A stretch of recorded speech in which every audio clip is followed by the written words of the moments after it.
Long ago, in the mythical days of old, there lived a fierce and powerful titan named Kronos. Now, Kronos was the leader of the Titans, a race of colossal gods who ruled over the cosmos before the age of mankind. But despite his immense power and strength, Kronos was a god burdened by a terrible destiny. You see, an ancient prophecy foretold that one day his own children would rise against him and steal his power. And consumed by fear, Kronos desperately tried to alter this grim fate. Now, when his first wife, the Titan goddess Gaia, bore him 5 children, 4 sons, and a daughter, he swallowed each one whole, keeping them safe within his eternally hungry belly. But his wife, clever and quick-witted Gaia, she had heard enough. When she became pregnant with their 6th child, a son, she tricked her husband into swallowing a stone wrapped in swaddling instead. Then, escaping to the hidden caves of the earth, she gave birth to their son in secret and hid the babe away from his father's sight. This was the beginning of the end for Kronos, for the babe was none other than Zeus, destined to be the greatest god of all. And so we find ourselves on the mystical island of Crete, where amidst the labyrinthine passages of a secret cave, a tiny babe lay nestled in a basket woven from reeds. His name was Zeus, son of Kronos, and his future was as bright and limitless as the sky above. Around him, the walls of the cave echoed with the soft lull of ocean waves, a lullaby that soothed him into peaceful slumbers. But Zeus wasn't alone in this secluded sanctuary. Beside his basket stood Amalthea, a gentle goat whose soft bleating and warm milk nurtured the infant god. Her large, soulful eyes watched over him, her presence as protective as any shield. And beneath the Milky Way, stretching out like a blanket of stars, Zeus grew. He grew unaware of the danger that lurked just beyond the cave's mouth, unaware of the prophecy that tied his destiny to his father's doom. Years turned into decades, and the boy grew into a strapping young man, his muscles rippling beneath his skin like waves crashing against the shore. But the tranquility of his life in the cave was shattered one fateful day when 2 eagles, their sharp eyes gleaming with celestial wisdom, descended from Mount Ida. Their message from his sister, Demeter, was urgent. It spoke of their father's tyranny, of the other titans imprisoned in the dark abyss beneath the earth, and of Zeus's crucial role in their liberation. The news shook Zeus, stirring within him a potent mix of anger and determination. He looked towards Amalthea, her gentle face etched with worry, and then to the starry sky, his eyes hardening with resolve. It was time for him to fulfill his destiny. He approached the mouth of the cave, hesitated for a moment, then stepped out into the blinding light of day. As Zeus emerged from his secluded haven, the world unfolded before him, vast and brimming with possibility. Yet he knew that his journey wouldn't be easy. His father, Kronos, was a formidable god, his power rivaled only by his cunning. But Zeus wasn't alone. In addition to his loyal goat companion, he had inherited the strength of the Titans, the wisdom of the gods, and most importantly, the unwavering support of his mother, Rhea. With their backing, he felt a surge of confidence that bolstered his resolve. But as he ventured forth, it became evident that Kronos wasn't the only one watching him. The realm of the Titans was a treacherous place, riddled with deceit and danger at every turn. Ambushes and traps lay in wait, orchestrated by Kronos's relentless pursuit of power. However, Zeus, with the help of his eagle companions, managed to evade each one, his courage growing with every challenge he overcame. These trials not only tested his strength, but also honed his strategic thinking and leadership skills. They were the crucible in which the great Zeus, the supreme leader of the Olympians, was forged. During these arduous years, Zeus didn't just fight. He formed alliances with the Hecatonchires, a race of colossal beings with 50 arms and 50 heads springing from each shoulder. Their immense strength was matched only by their loyalty and eagerness to aid the young Zeus in his battles against the Titans. Under Zeus's command, they charged into battle, wreaking havoc among the ranks of Cronus's army. Each victory drew the Titans closer to their doom. Yet Cronos, desperate to maintain his hold on power, unleashed his most fearsome weapon, the monstrous Typhon, a creature of pure evil with multiple heads and a heart that burned with infernal fire.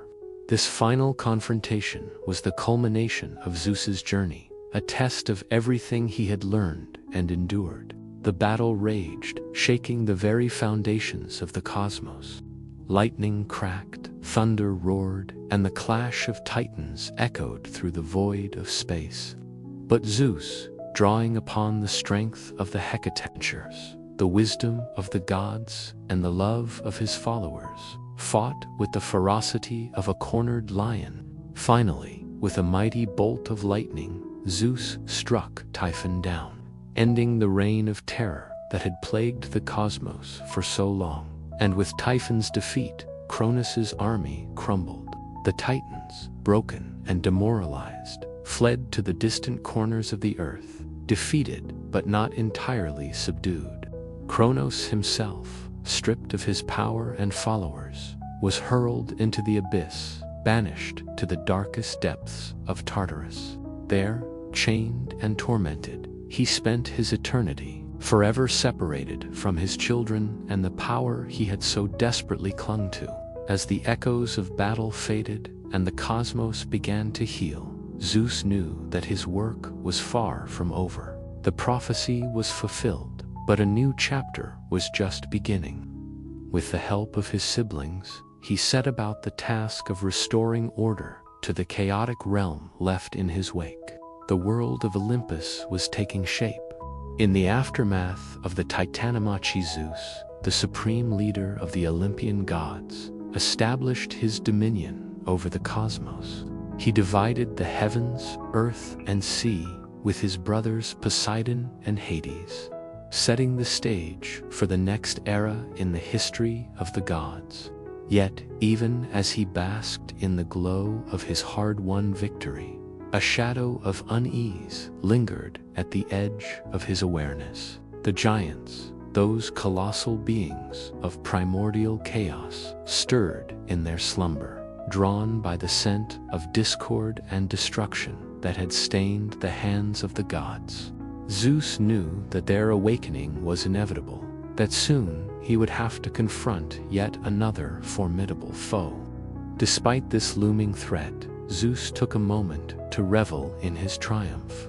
The gods of Olympus, led by him, had vanquished the Titans and restored balance to the cosmos. His gaze swept across the faces of his siblings and followers, each bearing the scars of battle, each a testament to the price of victory.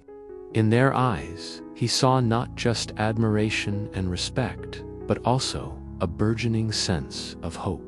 Hope for a better future, a future where the gods and mortals could coexist in harmony. Yet this vision of peace was shattered by the chilling rumble of the earth. The giants were stirring. A tremor of anticipation ran through the assembly of gods. The prospect of another war, another struggle for supremacy, hung heavy in the air. But Zeus, ever the strategist, wasted no time in despair. With the unwavering support of his siblings and the resilience of the Olympian gods, he knew they would face this new challenge as they had the last. The fate of the cosmos was once again at stake, but this time it wasn't just about power or dominion. It was about proving that even in the darkest hours, hope and courage could prevail. The war with the giants had begun, and so the world of Olympus began to take shape. The gods settled into their celestial homes, their presence weaving the very fabric of the cosmos. Yet their reign was not without its challenges. For the giants, those primordial beings of chaos, stirred in their slumber, drawn to the scent of discord and destruction that stained the hands of the gods. But Zeus, the supreme leader, with the unwavering support of his siblings, stood ready to face any threat that dared challenge the order he had so valiantly fought to establish. So ends our tale of Zeus for today. But remember, his journey is far from over.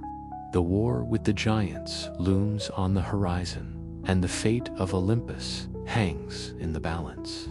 Will Zeus and his siblings prevail, or will the giants plunge the cosmos into chaos once more? Only time will tell.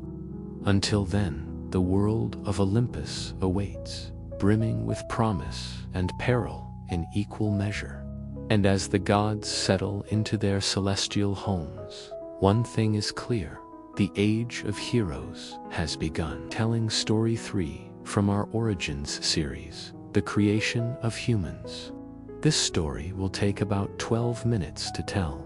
So grab yourself a drink, sit back, and enjoy. Many, many ages before the first Olympic Games were held, before Zeus had taken over the rule of the cosmos, and before the Titans had fallen into a watery grave, there was no one on the earth to witness these things.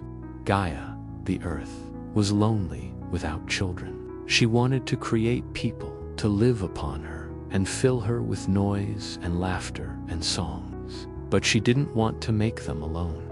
She wanted to give them life through her own body. Now, just after the fall of the Titans and the rise of Zeus, he had imprisoned his brother Atlas forever, condemned to hold up the sky on his shoulders.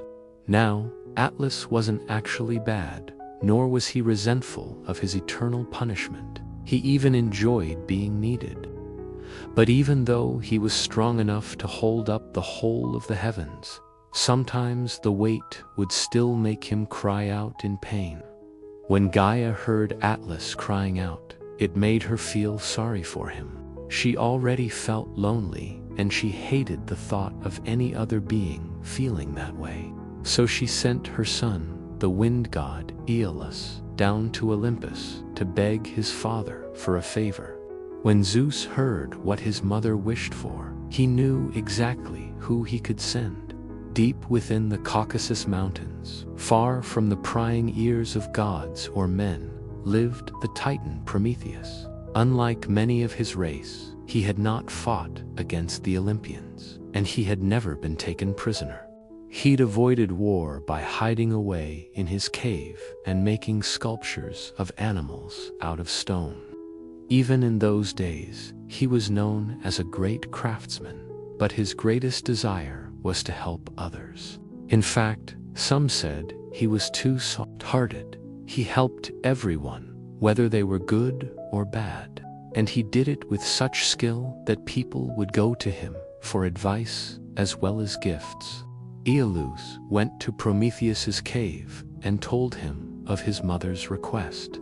The wind god asked if he would go to her and offer to create humans out of clay, beings that would be born from the earth and live upon her forever. Prometheus accepted immediately.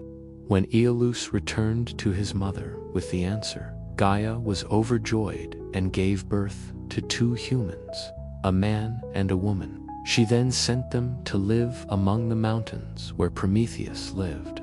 As soon as he saw them shamble out of the forest, he knew he had to do more than just give them a place to stay.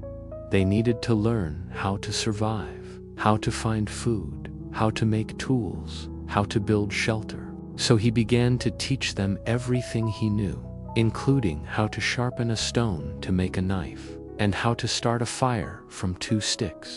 But even after all his lessons, he knew that they would not last long. These humans were weak. They couldn't hunt large animals, and the cold would eventually kill them. Prometheus took pity on the humans again and decided to help them further. As the sun rose each day, he would mold more clay, and as the sun set, he would bring the new clay figures to life. One by one, he created human after human until his hands were raw and bloody. But he kept working, hoping that one of them would turn out to be special, that one of them would realize the world was a dangerous place and needed to prepare for the future. But none of them ever listened. They never thanked him, never learned from their mistakes. They simply kept repeating the same mistakes over and over again. One night, Prometheus sat on a nearby hill, watching the humans scurry about in the darkness. He watched them try to cook their food, but because they had no fire, it was bitter and hard to eat. Then he saw them huddled together for warmth, shivering uncontrollably. He continued to watch until they finally went to sleep, at which point he went to his cave, heartbroken at their stubbornness. He hadn't given up on them yet, though. He knew that if he showed them how to control fire, they would be able to cook their food and keep warm. But fire was something that belonged to the gods. It was dangerous and powerful and beautiful. Prometheus knew he wasn't allowed to steal it and give it to the humans. But seeing the pathetic state they were in, he couldn't bear the thought of leaving them to die. So, under the cover of darkness, he snuck onto Mount Caucasus, where Hephaestus had his forge. There he stole a large torch and ran back to his cave. There he used the torch to start a fire and took it out to show the humans. At first they were scared, thinking it might be a god come to punish them. But when they saw that it was just a simple fire, they began to cheer and laugh and dance. They thanked Prometheus and promised to honor him forever for his gift. And Prometheus finally felt like he'd done something right. But when Zeus found out the next day, he was furious. He ordered Prometheus to be chained to a nearby rock where an eagle would come and eat his liver every day, only for it to grow back every night, so that the process could repeat itself every day for eternity. And that's why Prometheus is often called the tragic hero. Now, some versions of this story say that the eagle only ate his liver once a year, but I prefer to think that it happened every single day. That way, Prometheus has to endure the pain every day, just like the humans he created have to endure hunger, cold, hardship, and death every day. We often look to ancient myths for lessons that can be applied to our lives today. And this story seems to have a lesson for both the humans and for Prometheus. The humans were too lazy and too stupid to improve themselves. They had potential, but they wasted it. But Prometheus also wasted his potential. He was a great craftsman and a kind-hearted titan, but he let his emotions get the better of him. Both the humans and Prometheus should have known that fire is a powerful force, both for good and evil. It brings light into darkness, but it can also cause destruction. It can keep you warm, but it can also burn you alive. It can cook your food, but it can also poison you. Fire is neutral. It does whatever you want it to do. And the humans had to learn this lesson the hard way, just like Prometheus did. And that's the end of this myth. If you enjoyed this episode, be sure to subscribe and leave us a comment. We love hearing what you have to say. Once upon a time, in the days before there were any clocks or calendars, people lived their lives according to the seasons. In the springtime, they would plant their crops and then wait patiently for the harvest in the fall. In the summer, children would play outside all day, while their mothers picked berries and herbs. and their fathers mended fences and fished in the streams. And when winter finally came, they would stay inside by the fire and tell stories until it was time to start all over again. But for one woman named Demeter, the passing of the seasons brought only sorrow. For each year, when the time came for her daughter, Persephone, to return to the surface world, Demeter's heart would break a little bit more. Now, let me explain. Long ago, Persephone was just an ordinary girl who lived with her mother on a beautiful farm. It had golden wheat fields, grapevines heavy with fruit, orchards filled with pomegranates and peach trees, and almond groves laden with blossoms. Their farmhouse was surrounded by a high stone wall, and beyond that wall was the dark and dangerous underworld, ruled by Persephone's father, Hades, the god of the dead. You see, even though he was a god, Hades wasn't very powerful. His realm was far away from the world of the living, and most of the time, the people up on the surface didn't even know he existed. But one day, while walking through her garden, Persephone happened to pick a flower, and when she did, the ground beneath her feet split open and she fell right into a hole leading down into the underworld. Now, fortunately, the hole wasn't very deep, and Persephone found herself sitting on a nearby stone ledge, which was good because if she had fallen any further, she might have been hurt. But sitting there in the soft light of the underworld, she felt something strange. The air around her was damp and cold, but not in a bad way. There was no sound except for the trickle of water somewhere in the distance. And somehow Persephone knew that this place was safe. That's when Hades appeared before her, riding in his chariot pulled by two great black horses. Now, even though Hades was a god, he didn't look very powerful. He was skinny and pale and dressed in rags. But when he spoke, his voice was surprisingly strong. He told Persephone that since she had fallen into hell, she must become his wife and queen of the underworld. At first, she was terrified and begged him to throw her back up onto the surface world. But Hades just kept insisting that she was destined to be his queen, and eventually she gave up. In fact, once Hades explained what being queen of hell would be like, it didn't sound so bad. She could have servants to wait on her hand and foot. They'd bring her food and drink whenever she wanted, and she could wear beautiful robes made of jewels and gold. So Persephone agreed to become Hades' wife. But after a while, she started to miss her old life. She missed her mother's warm hugs, and the smell of baking bread, and the sound of birds singing in the almond trees.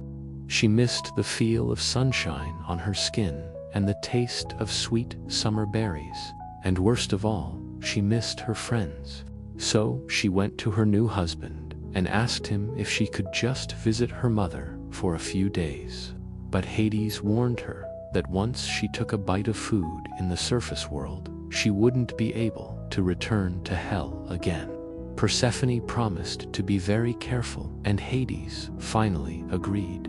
And the next day, he gave her a pomegranate seed and told her that if she ate even one tiny bite of this fruit, she wouldn't be allowed back into hell. Then he put on his chariot and drove her back up to the surface world.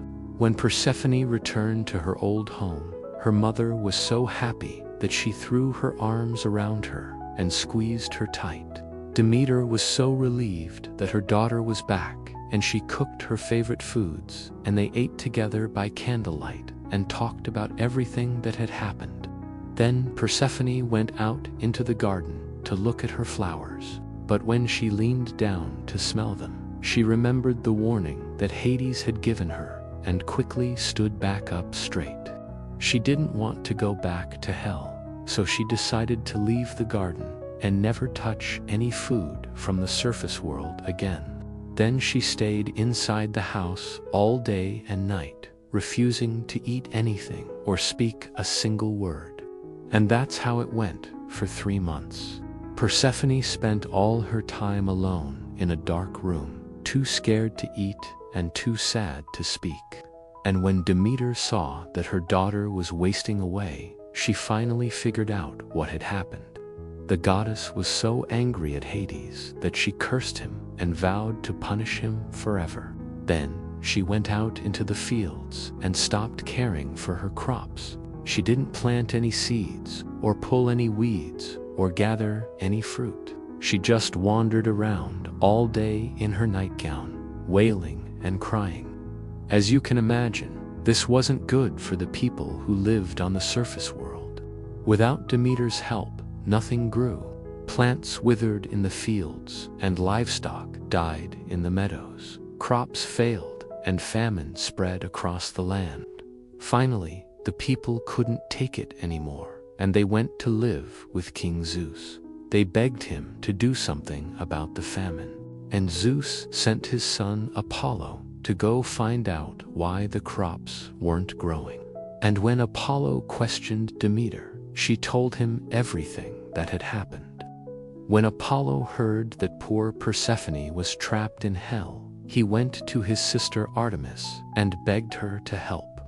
Artemis took Apollo to a clearing in the forest, where 4 majestic deer stood waiting for them. Each deer represented one of the seasons, and Artemis led them to the highest mountain peak. That way, they could get close enough to hear what the gods were saying. Zeus gathered all the other gods and goddesses and told them that he had made a mistake. He shouldn't have allowed Persephone to marry his brother Hades, but now it was too late, and all he could do was figure out a solution.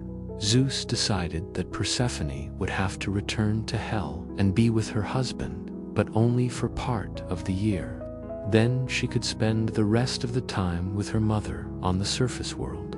That way, the crops could grow and the people would have food to eat. All the gods and goddesses cheered because they liked this idea. But Persephone and Demeter weren't so sure. Persephone was still in love with her husband, and she really wanted to live in hell with him. But if she did, she'd have to give up her old life forever. And Demeter had been so proud of her daughter before she went to hell, but now she didn't even recognize her. When Demeter looked at the girl she had raised, she saw someone cold and distant and unfriendly.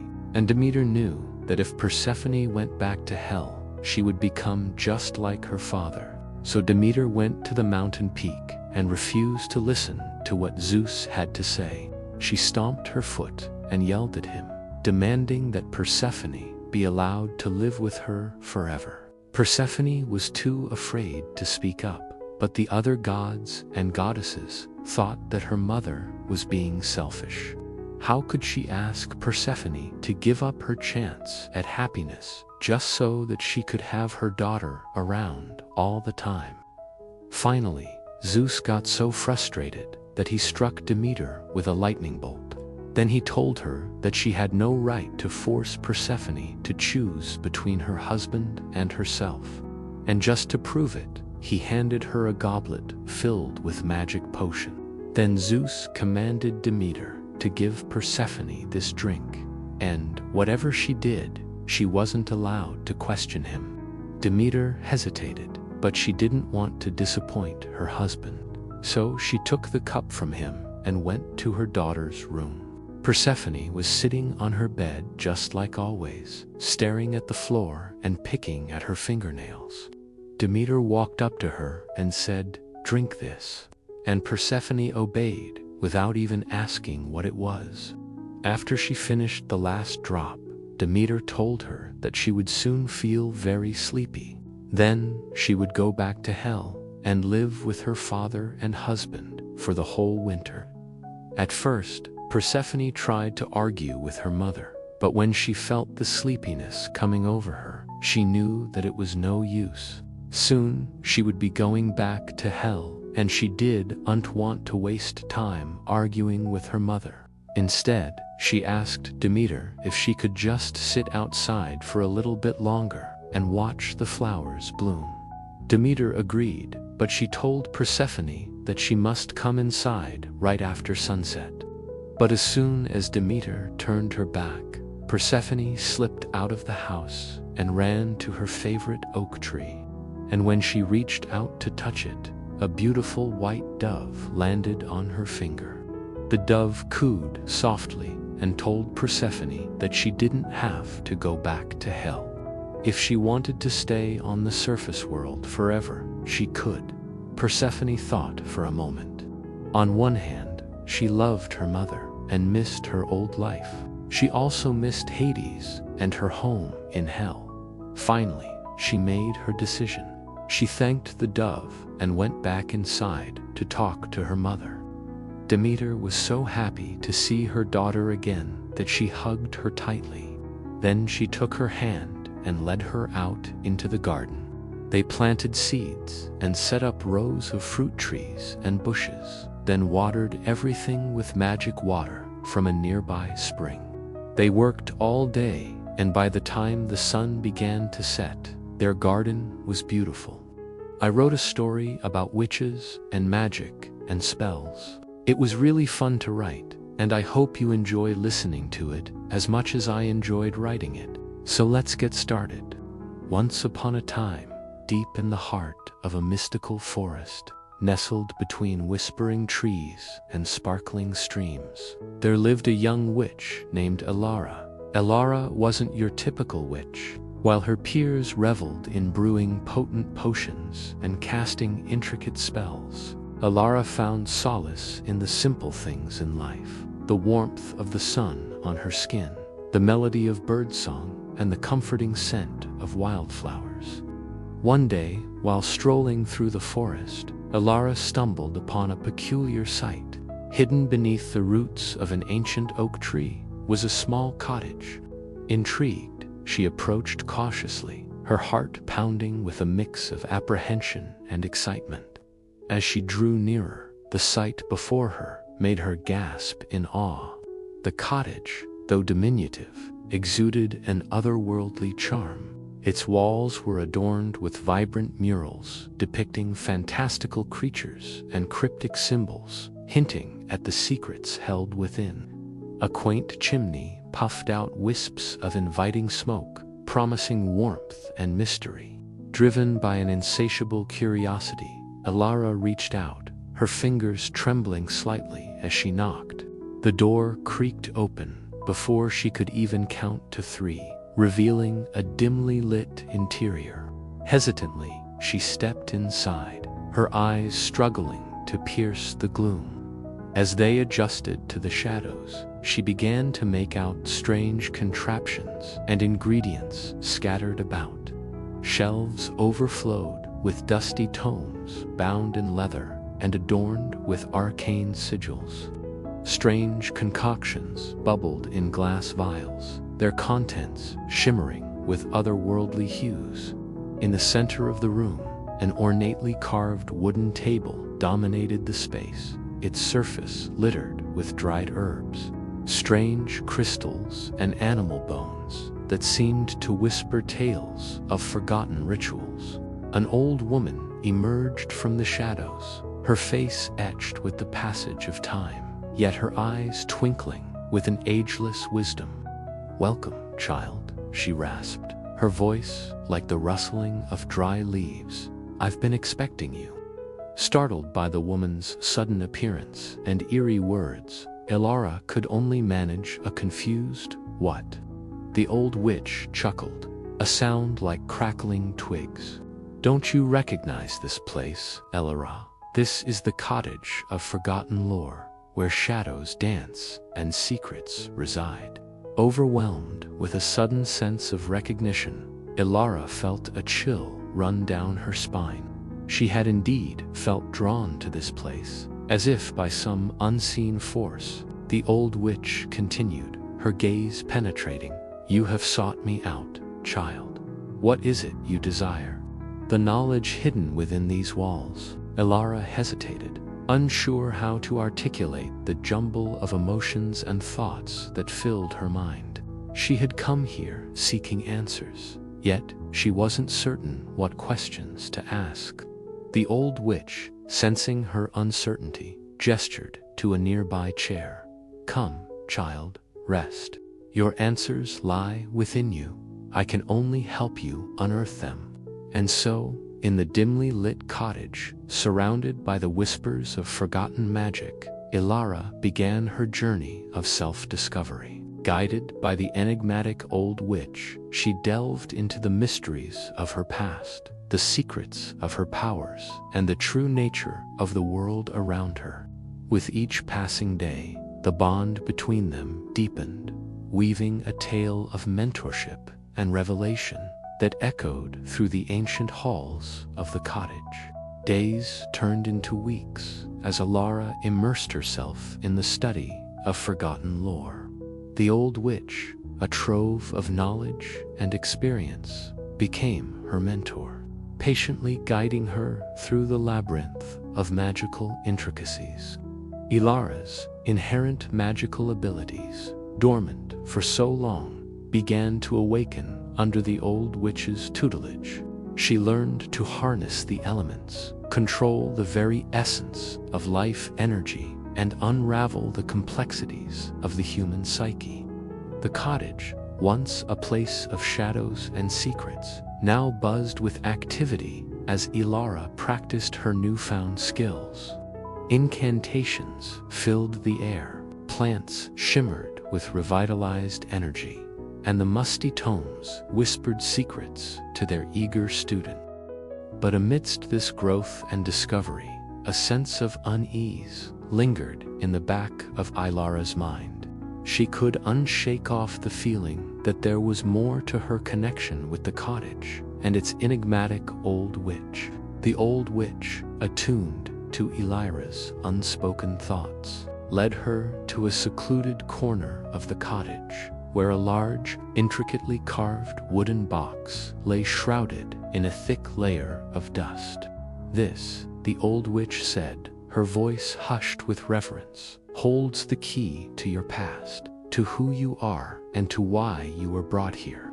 Curiosity and apprehension warred within Ilara as she approached the box. Tentatively, she reached out, her fingers hovering over the aged wood.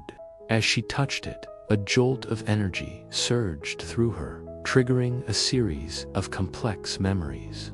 She saw glimpses of her past, fragmented and obscured, but significant nonetheless. With shaking hands, Ilara lifted the heavy lid.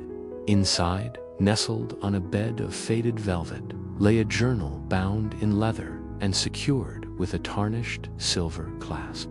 As she opened it, brittle pages, filled with arcane script, unfurled before her eyes. The old witch, her expression grave, explained, "This journal belonged to your grandmother, Ilara. It holds not just your family history, but also the reason you were brought to this place." With each page Ilara turned, more of her past came to light. She learned of her grandmother's deep connection to the cottage and the old witch, a lineage of powerful witches that stretched back generations. But as she delved deeper into the journal, she uncovered a hidden truth. Her grandmother had been searching for a way to break an ancient curse, one that had somehow been cast upon Ilara, slowly draining her of her magical abilities and vitality. Determined to break the curse and reclaim her birthright, Ilara sought the old witch's guidance. Together, they delved into the depths of the cottage's library, uncovering long-forgotten spells and rituals. But the curse was powerful, woven into the very fabric of Ilara's being. As they worked tirelessly, days bled into nights. The once vibrant colors of the forest outside the cottage windows seemed to dim, mirroring the growing despair within Ilara. Just when hope began to dwindle, Ilara and the old witch stumbled upon a hidden chamber within the cottage. Here, bathed in an ethereal glow, lay an ancient cauldron, its surface shimmering with untold power. This, according to the journal, was the Heartfire Cauldron, capable of immense healing and imbued with the raw magic of creation. It was here, in this forgotten place, that Ilara's journey reached its climax. The old witch, her voice, hoarse with age and effort, prepared the ritual. Ilara watched, her heart pounding, as the witch traced arcane symbols in the air, each movement precise and filled with intent. The cauldron rumbled, and a brilliant blue flame ignited within its depths. The air crackled with energy as the final incantation left the old witch's lips. The blue flame flared, then surged out, enveloping Ilara in its warmth. Pain, then relief, shot through her as the curse loosened its hold. With a final surge of power, the flame returned to the cauldron, leaving Ilara weak but whole. As the first rays of dawn peeked through the cottage windows, Ilara embraced the old witch, tears of gratitude in her eyes. The old witch, her task complete, smiled serenely. "You are strong, Ilara. You carry the legacy of powerful magic within you. Now go, child. The world awaits your return." And so, with newfound strength and purpose, Ilara left the cottage behind. The forest, once a place of shadows and secrets, now shimmered with magic and possibility. As she stepped into the sunlight, she knew her journey was far from over. The world needed her magic, her strength, and most importantly, her heart. Thank you for listening. I hope you liked the story. If you did, please leave a like and a comment below. I'd love to hear what you think about the story. And if you have any suggestions for future bedtime stories, please let me know. Of spooky stories. And this one is called The Seasons. Persephone was the most beautiful of all the maidens who lived on Olympus, the daughter of Zeus and the Titan goddess Demeter. She frolicked among the immortals, laughing and playing games, and sometimes she would sneak down to earth to play in the gardens of the blessed or race through the forest with the dryads and naiads. She loved nothing more than wandering through the wildflower meadows of her mother's realm, picking bouquets of blooming poppies and bluebells and daisies, braiding them into wreaths and placing them on her head. One day, when she was out gathering flowers, she heard the sound of a great rout among the trees, and peering around a trunk, she saw a band of handsome young men riding in golden chariots, their laughter echoing across the hills. They were looking for her, they said, because Hades, king of the dead, wanted to make her his queen. But she screamed and ran away, hiding from them among the trees, until at last she came to a deep cave opening at the roots of a nearby mountain. As soon as she stepped inside, the mouth of the cave closed behind her like a trapdoor, and when she turned around, she saw that it had been replaced by a massive wall, barring her way with adamant. She cried out for help, but her voice echoed back to her, mocking and cold. Then the ground began to tremble beneath her feet, and the walls of the cavern started to close in around her, squeezing the air out of her lungs. Great plumes of shadow rose up from the floor, coiling around her like serpents, hissing as they crushed her spirit. The cave grew colder and colder, and Persephone shivered, wrapping her arms around herself. She felt the life draining out of her, the warmth of her blood turning to ice water. When she touched the floor, she found it hard and cold as stone. Her limbs began to stiffen. The shadows pressed closer, stealing her breath and numbing her whole body, until finally everything went black. When Persephone didn't come home that night, Demeter searched for her, calling her name until her voice cracked with despair. No flowers bloomed under the sun that day, and the trees bore no fruit. The very soil beneath their roots withered and died, turning to dust that blew away on the wind. Days passed, weeks and months, and still there was no sign of her daughter. So Demeter wandered aimlessly over the barren landscape, dragging her feet through the dirt. The grass refused to grow. The trees stood naked and shivering in the cold, and the air itself was heavy with the stench of death and decay.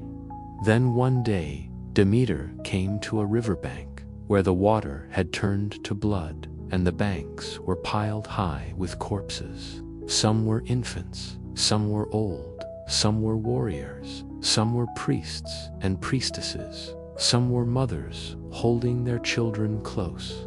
And when Demeter leaned down to try to speak to them, she heard them weeping and wailing, begging her to save them, to take them from this place and warm them by the fire of her hearth again.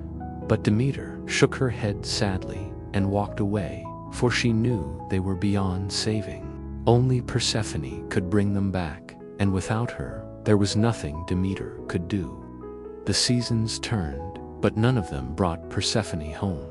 Winter came and blanketed the world in ice, and still Demeter wandered, now wrapped in furs, huddling against the biting wind. But even the snow melted eventually, leaving only mud and mire in its wake.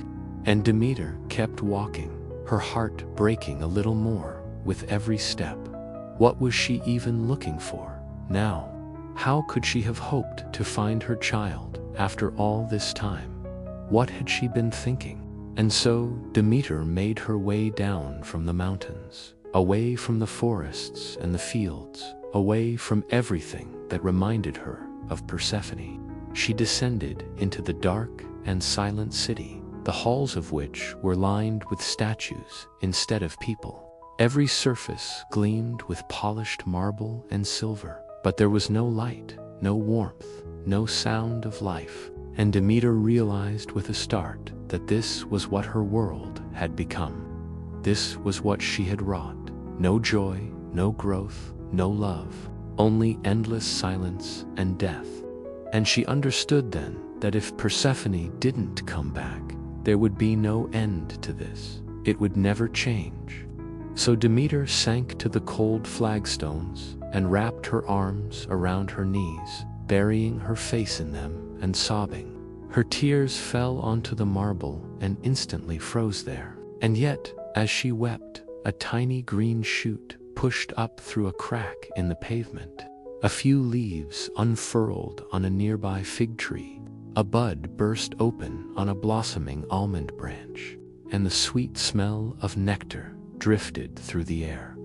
Demeter sniffed and lifted her tearful gaze to look at the source.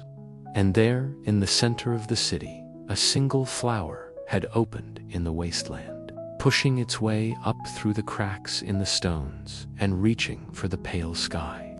Its petals were the color of sunshine, and its fragrance was sweet as Persephone's laughter.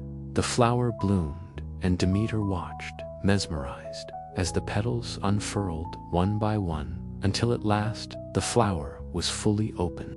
And in its heart, Demeter could have sworn she saw her daughter's face, smiling up at her, beckoning her closer. And Demeter did go closer. She moved among the frozen flowers, touching each one gently and whispering words of comfort. She caressed the budding branches, coaxing the leaves to unfurl and dance in the breeze. As she moved from blossom to blossom, the statues along the walls began to stir. Their marble limbs creaked as they slowly uncoiled, and their silver eyes flickered with returning life. At first, they were confused, not knowing where they were or why they were here. But as more and more flowers bloomed around them and the trees rustled overhead, they remembered who Demeter was and what she had taught them, and they cheered as the river beside them ran clean and clear once more, and the fields beyond the city walls turned green and gold and bloomed with colorful wildflowers. Demeter smiled, feeling Persephone's spirit all around her, guiding her people back to her. But the flower she had first seen in the center of the city remained the brightest of them all. its petals shimmering like jewels in the sunlight. And as Demeter reached out to touch it, she heard a voice inside her head. "Mother," it said, "I am here." And Demeter knew that meant Persephone had returned. And then her daughter stood before her in all her glory, radiant as the sun, beautiful as the moon, crowned with stars and wreathed in flowers. She wore a gown of starlight and a necklace of moonlight, and her eyes shone with the wisdom of ages. "I am sorry," Persephone said, "for being gone so long." "I know," Demeter replied, "but you are back now, and that is all that matters. You must tell me what happened to you." And Persephone told her mother about her journey to the underworld, about Hades and the pomegranate seeds, and how he had tricked her into staying there with him. But then Demeter cupped her daughter's face in her hands and said, "You know that I will always love you, Persephone." "Yes, my child, I do," Demeter said, "but don't forget that I am also your mother." And Persephone knew that meant she had to honor her oaths. She had to keep her word. So Persephone took her mother's hand and squeezed it. "Don't worry," she promised. "I will come back to you, mother. You have my word." And Demeter felt something shift within her, some deep instinct stirring, some ancient memory awakening. "Of course," she said, "of course you will." And Persephone did return to her mother's side every year, bringing warmth and life and growth to the world again. And every year when she left, Demeter grieved, and the world grew cold and barren once more. But Persephone always came back, and Demeter always waited for her, knowing that this was the way things had to be.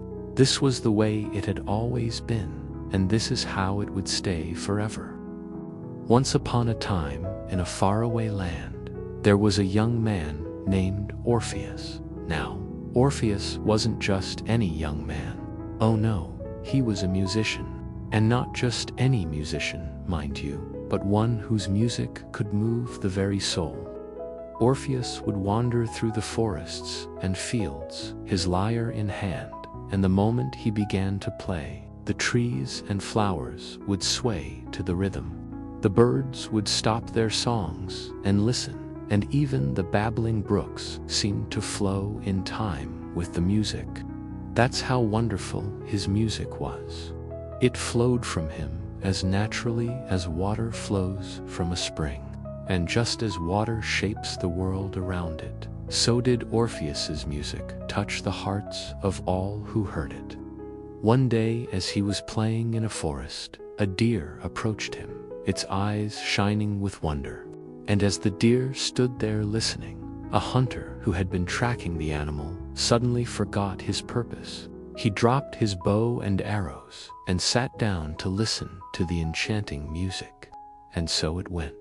All who heard Orpheus's music were captivated by it.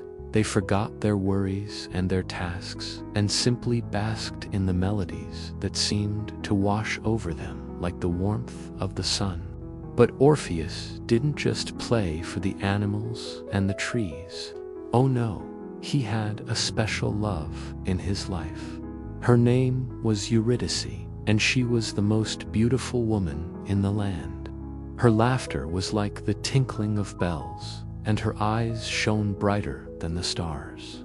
And when Orpheus played his lyre for her, the music seemed to pour out of him even more freely. It was as if he poured his very soul into the strings. And Eurydice, leaning against a tree or sitting by a stream, would listen with an expression of pure bliss on her face. Now, you might think that this was a fairy tale ending, that these two lovers would live happily ever after.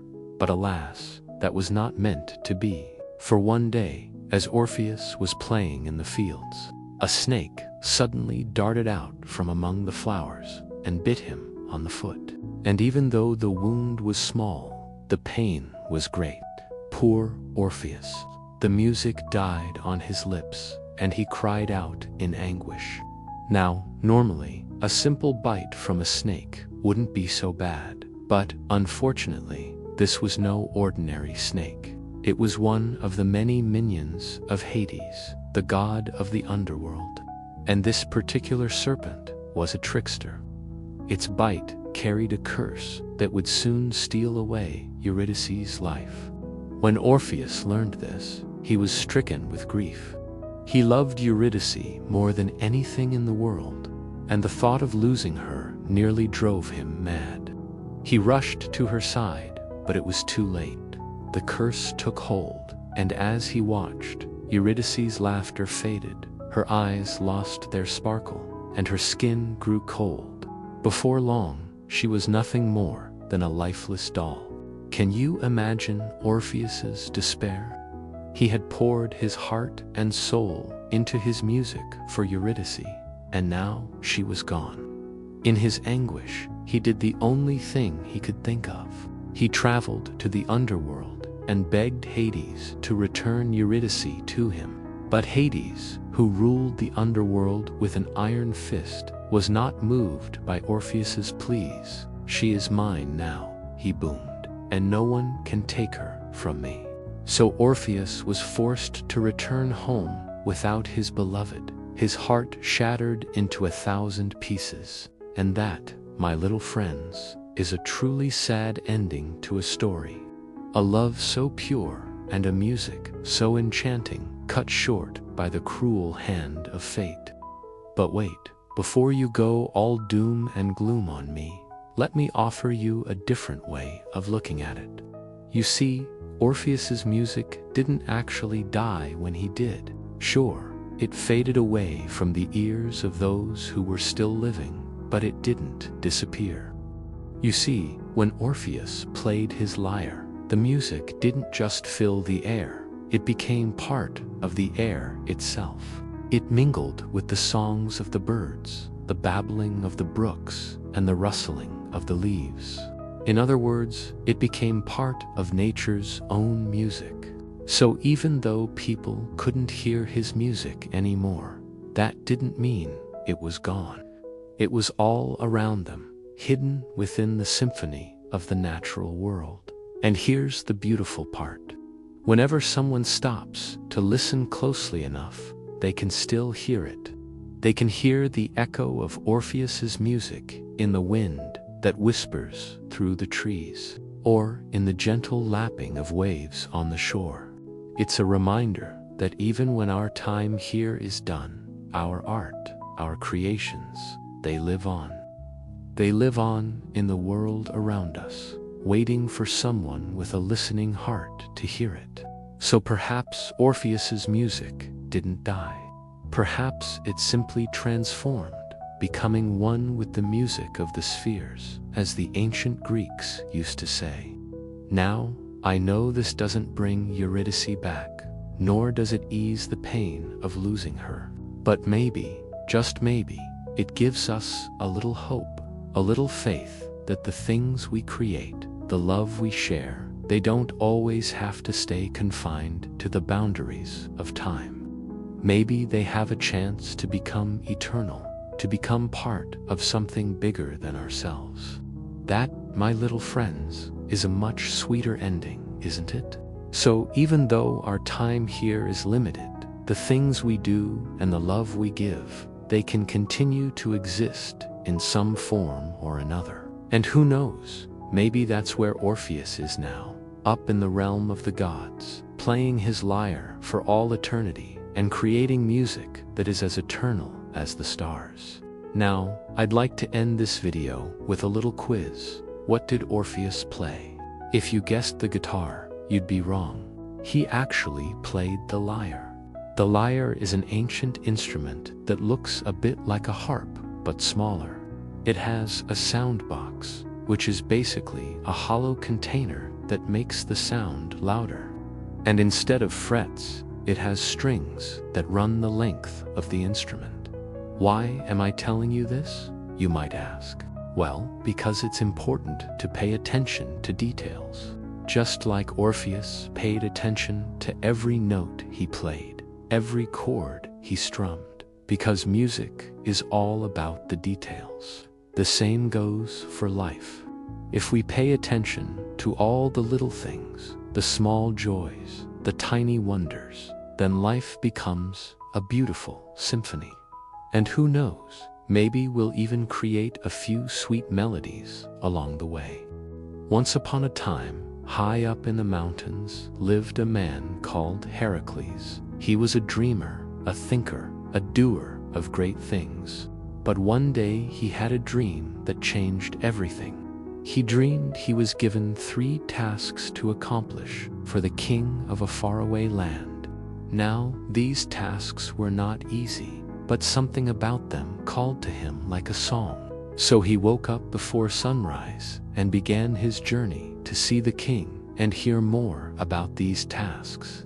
As he walked, he came across a field full of animals, and among them, a golden hind caught his eye. Its fur shone brighter than the sun, its antlers taller than the trees, and he thought, perhaps this is the first task to tame this wild creature. So he approached it slowly, speaking in a voice as soft as the wind. But the hind snorted and pawed the ground and leaped away, bounding over hills and dales. So Hercules ran after her, his feet barely touching the earth as he chased her through valleys green and rivers wide. And finally, when the sun began its slow descent, the hind stopped and let out a sigh.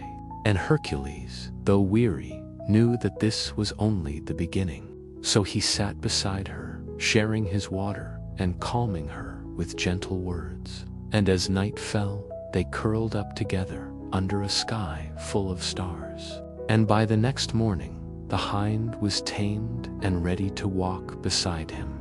They continued their journey until they reached a riverbank where a small hut stood alone. And there, sitting on a stone, was an old man. He smiled at Hercules and said, "You have shown great patience and kindness. Your first task is done." Then he pointed to the sky, where a small bird circled slowly.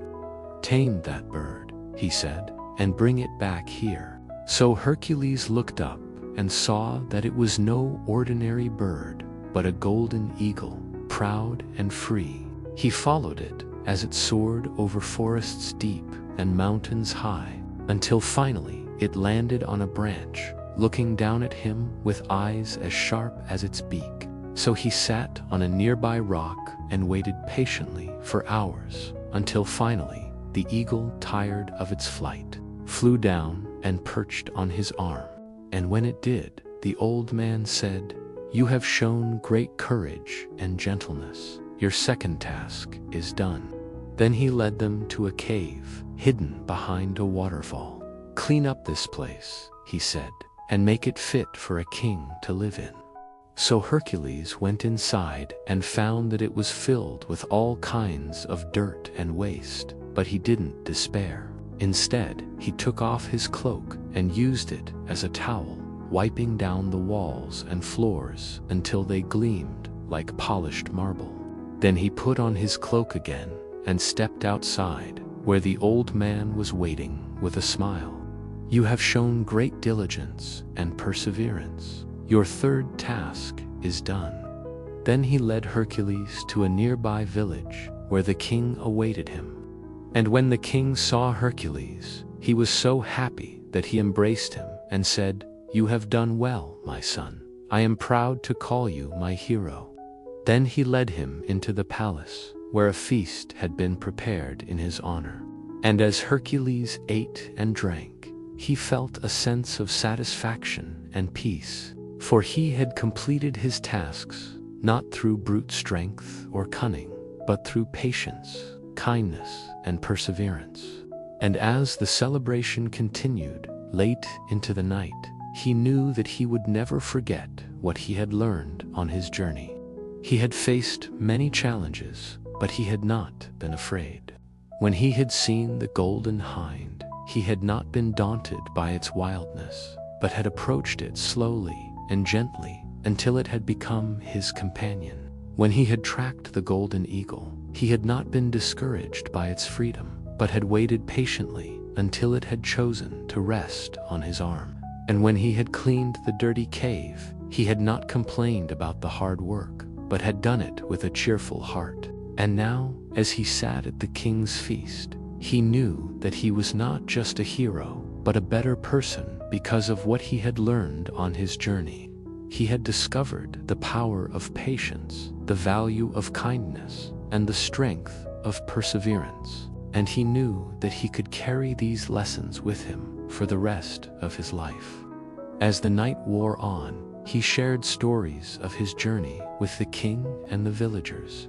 He told them how he had tamed the golden hind by being patient and kind, how he had captured the golden eagle by being courageous and gentle, and how he had cleaned the dirty cave by being diligent and cheerful. And as he spoke, the villagers leaned in, captivated by his tales. They had never heard of anyone who had tamed a golden hind or flown on the back of a golden eagle, and they were amazed by his stories of adventure. But most of all, they were impressed by his perseverance and determination. They had never met anyone who had faced so many challenges and come out on top with a smile on their face. And as Hercules finished his stories, the villagers erupted in applause. They cheered and celebrated their hero, and he basked in their adulation. He knew that he had accomplished something great, not just by completing the king's tasks, but by inspiring others along the way. But as the celebration came to an end, Hercules felt a sense of sadness. He had enjoyed his time in the village, and he was going to miss the people he had met. But he knew that his journey was not over yet. He still had to return home and resume his normal life. And as he prepared to leave, the king came up to him and placed a hand on his shoulder. "My son, you have done well," he said. "I am proud to call you my hero." Then he handed him a scroll. "This is your reward," he said. "It is a symbol of your bravery and perseverance." And when Hercules read the scroll, he was stunned. It was a proclamation from the king, declaring him a hero of the kingdom. It was a testament to his courage and determination, and he felt a surge of pride as he read it. Then he turned to go, and the villagers gathered around him, chanting his name and waving their hands. He smiled back at them, grateful for their support and admiration. But as he walked away, he knew that he would never forget what he had learned on his journey. He had faced many challenges, but he had not been afraid. He had shown kindness to the animals, courage to the eagle, and diligence to the cave. And now he was being rewarded for his efforts. He was not just a hero, but a role model for others. And as he continued his journey home, he reflected on what he had learned. He had discovered the power of patience, the value of kindness, and the strength of perseverance. And he knew that he could carry these lessons with him for the rest of his life. He had not just completed the king's tasks, but had become a better person because of it. And as he walked on, he knew that he was ready for whatever challenges lay ahead. And that is the story of how Hercules completed his labors and returned home a better hero than he was before. Once upon a time, there was a hero named Bellerophon who lived in the city of Iolcos. Now Bellerophon was a handsome guy, brave and strong, and all the girls loved him. But he wasn't so keen on being a hero. All that slaying monsters and going on quests stuff was way too much pressure for him. He just wanted to chill. But fate had other plans for him. One day, while strolling through the city, he saw this old dude, a messenger from the gods, looking super distressed. So Bellerophon, being the nice guy he was, asked if everything was all right. And the messenger spilled the beans. See, King Poseidon had sent him to find someone worthy to ride his son Pegasus. You know, Pegasus, the majestic winged horse. But unfortunately, the old guy wasn't getting any younger and was afraid he would unfind the right person in time. Now, Bellerophon thought, maybe I could help. And immediately he had an idea. If he rode Pegasus, that would totally make him a hero. No more worries about slaying monsters or going on quests. He could just hang out with the gods. It was a brilliant plan. But then the old man said, "Wait, you can't ride Pegasus. Only a true hero can." And Bellerophon thought, well, now I have to become a hero.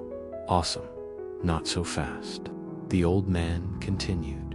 You see, only someone pure of heart and untainted by deceit can ride him. And guess what? Bellerophon was a bit of a liar and a trickster. He wasn't exactly the pure-hearted type, but he could fake it, right? So he agreed to give it a try. The old man led him outside the city to this cave where Pegasus was chilling. And when Bellerophon saw him, his jaw dropped. It was breathtaking. His wings were huge, like sails on a ship, and his body was white as snow. Bellerophon approached him, trying to look all heroic and stuff. But Pegasus snorted and stamped his foot, almost kicking Bellerophon's butt. Clearly, he wasn't buying this fake hero act. The old man said, "Hey, kiddo, you gotta win Pegasus's trust first. Just take it easy and be yourself." So they started playing some games together. Bellerophon pretended to be a fierce warrior, brandishing his sword and shield, but Pegasus just kept on mocking him, running circles around him. After a while, Bellerophon sat down on a nearby stone, defeated. He took off his helmet and let out a huge sigh. And in that moment, something amazing happened. Pegasus trotted over to him and nuzzled his hands. It was like a spark of magic had ignited between them, and the old man shouted, "Hooray, looks like you've tamed him." And Bellerophon was like, "Sweet, let's fly to Olympus and party with the gods." But the old man was all, "Hold your horses," literally. "First, you gotta prove yourself in battle. Only then can you fly to Olympus." And Bellerophon was all, "Oh, come on, I don't want to fight." But the old man was like, "Too bad, kiddo, that's how it goes. Now get out of here before Pegasus changes his mind." And with that, he vanished. So Bellerophon was left there thinking, well, I guess it's time to become a hero, whether I want to or not. He looked at Pegasus and said, "All right, buddy, let's do this thing." And with that, they flew into the sky. Now, soaring through the air on the back of a magical winged horse was truly a sight to behold. Bellerophon clung tightly to Pegasus's mane as they swooped and dived, feeling the wind whip through his hair. Below him, the world looked like a patchwork quilt, fields and forests, rivers and roads, all jumbled together. It was amazing. As the sun dipped below the horizon, the sky blazed with hues of orange and purple. Stars began to glimmer into existence, one by one, until the heavens were studded with diamonds. It was breathtaking. Bellerophon felt a sense of freedom he had never known before. Up here, high above the world, he was invincible. Nothing, absolutely nothing, could touch him. Then suddenly, a dark cloud loomed on the horizon, growing larger by the second. In a flash, it was upon them, unleashing torrents of rain that beat down on Bellerophon's face like needles. Thunder roared above them, and lightning flashed, momentarily illuminating the furious expression on Pegasus's face. The once gentle eyes were now narrowed, his nostrils flared, and his wings were beating hard against the wind. Suddenly, a bolt of lightning struck Pegasus's wing, and he cried out in pain. The wound was deep and blood-stained, the pure white feathers black. "Don't worry, buddy," Bellerophon shouted over the wind. "I'll help you." And with that, he grabbed his bow and arrows, which miraculously hadn't gotten wet, and turned to face the storm. Now, normally, Bellerophon was all about finding peaceful solutions to problems. Like talking things out or making a cool compromise. But this situation called for action, and he knew it. He took aim at the dark cloud, letting loose a volley of arrows that disappeared into the gloom. Then he did something crazy. He jumped off Pegasus's back and, with his shield held high, charged straight into the storm. He didn't know what kind of monster was hiding inside that cloud, but he was determined to protect Pegasus and finish his quest. As he ran, the wind tore at his clothes, rain stinging his eyes and ears, but he didn't care. This was his chance to prove himself, not just as a hero, but as a friend, too. Inside the cloud, the wind howled like a hungry wolf, whipping around Bellerophon, trying to knock him off his feet. But he held on tight to his shield, his legs churning as he raced forward. Suddenly, the ground beneath him cracked and split, and he tumbled down into a dark and narrow cavern.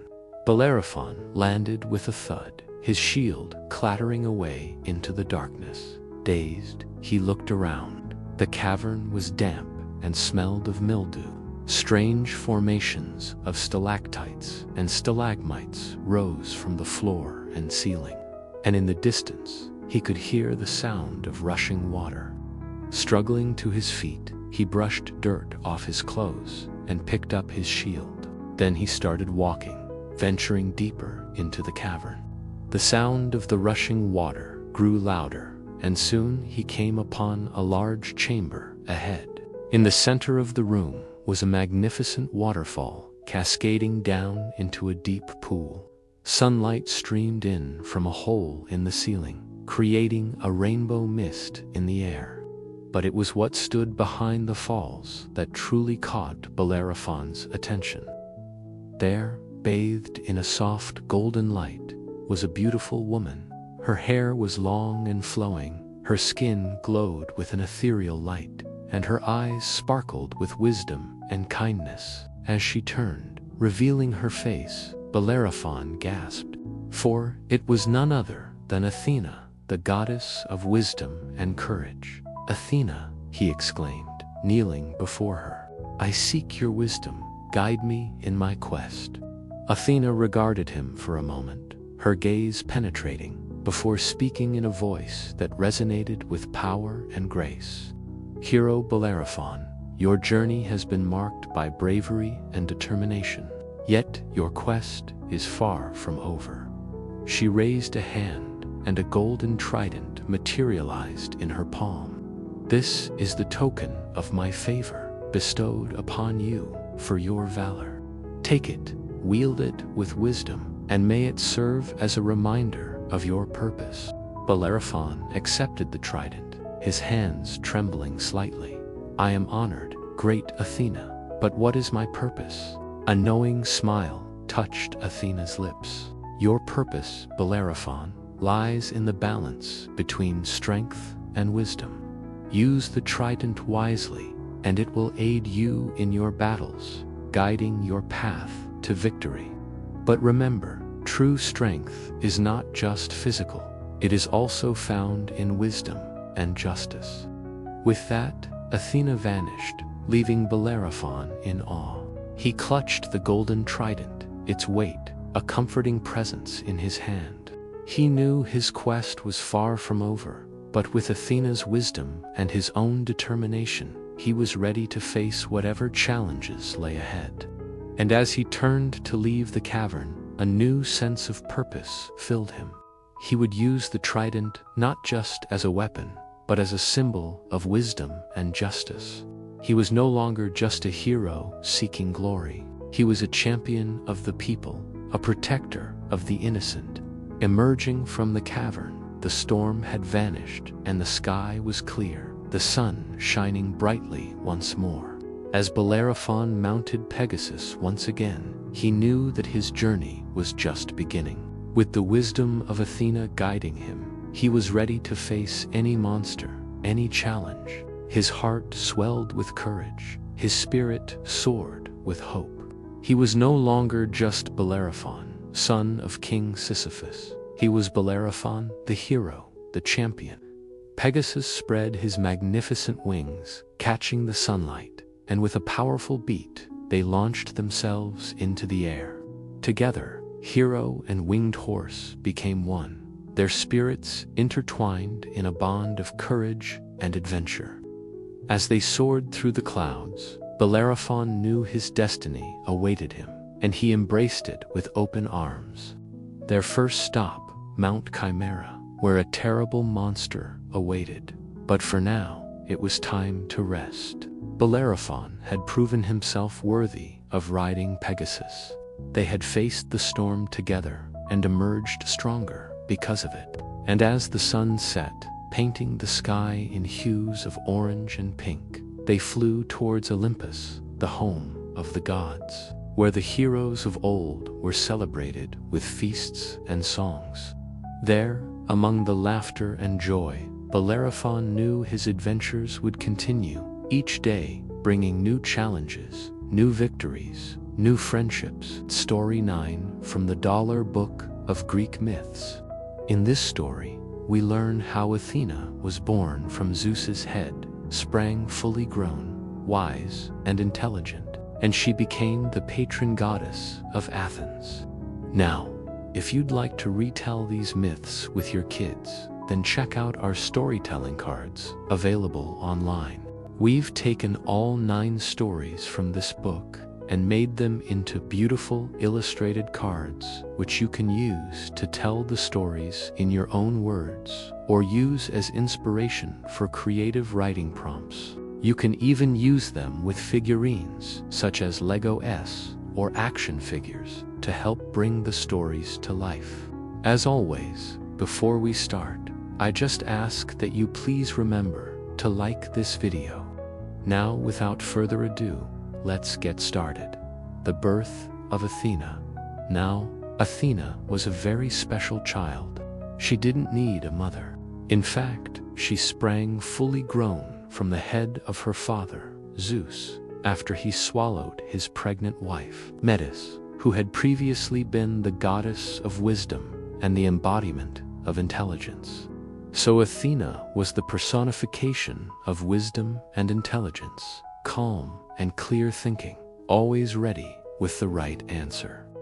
And when it came time for her to be born, Zeus felt a terrible pain in his head. He couldn't think straight, and his vision blurred. He called out to his brother Poseidon, the god of the sea, for help, but Poseidon wasn't there. So instead, Zeus went to Hephaestus, the lame blacksmith god, and asked him to split open his skull. Now, the only way that they could do this was by creating an opening at the top of Zeus's head so that Athena could emerge. But Athena was so large that Zeus was afraid that his skin would rip apart. So Hephaestus made a small incision at the top of Zeus's head, and Athena's head burst through. She was fully grown, wearing a helmet and carrying a shield and a spear. She tumbled out of her father's head and landed beside him, fully armed.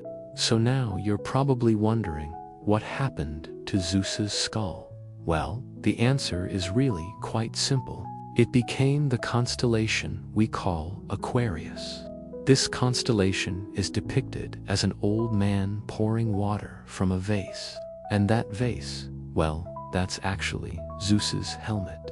Now, Athena was a fierce warrior, but unlike the other gods, she was never driven by emotion or passion. She chose to always remain pure, untainted by either love or war. Once, when she was traveling to the city of Athens, she noticed that 2 heroes, Heracles and Theseus, were about to engage in battle over who had the right to rule. So Athena dropped down from the sky and stopped them. She told them that whoever of the two could harness her favor would become king of Athens. Then she disappeared into the city. Now, both of these heroes prayed to Athena for assistance, but it was Theseus who built the first altar to Athena in Athens, and so Athena chose him as the winner. She was also known as the protectress of travelers, and she helped many heroes on their journeys, including Odysseus, who had to travel home across the sea. She sent him a favorable wind, a guiding star, and a safe harbor. And she was also instrumental in helping Perseus defeat the sea monster Cetus. She drove Cetus toward the island of Delos, where Perseus killed him. But perhaps Athena's greatest gift to humanity was the olive tree. When she was chosen to be the patron goddess of Athens, she gave the people of Athens an olive tree as a symbol of her protection. And this tree was incredibly special because its branches were laden with fruit, and the oil produced from its fruit could be used for cooking and for fuel. The other goddesses had each offered the Athenians something else. Aphrodite promised beauty, Apollo promised music, and Artemis promised wild animals. But none of those gifts were as useful as the olive tree. So the people of Athens chose Athena as their patron goddess. Now, Athena was a virgin goddess, and she hated it when mortals tried to force her into marriage. Once, when she was in disguise, walking along a road, she was approached by a satyr who wanted to marry her. But Athena turned him into a stone, and when his rear end stuck out, she mocked him for being too full of wine and too slow of mind. She also cursed him to always be that way. And another time, when she was bathing, a suitor named Midas peeked in on her, and she turned him into a donkey. Now, Athena was a master craftsman and inventor, and she was responsible for teaching mortals how to create many different things. She taught them how to work with metal, how to make tools, and how to build houses. She invented the plow, the saw, the axe, and even the flute. And Athena's owl, which was sacred to her, was the messenger of the night, and it could talk and predict the future. So I think one of the reasons why Athena is so popular amongst the Olympians and the mortals alike is because she gives us everything we need to survive and thrive. She gives us knowledge and wisdom, tools and inventions, guidance and protection. I mean, what more could we ask for? A long time ago, in a faraway land, there was a girl who lived in a small village near a big forest. The girl's name was Echo, and she had a very soft and beautiful voice. She loved to sing while working in the fields or while walking through the forest.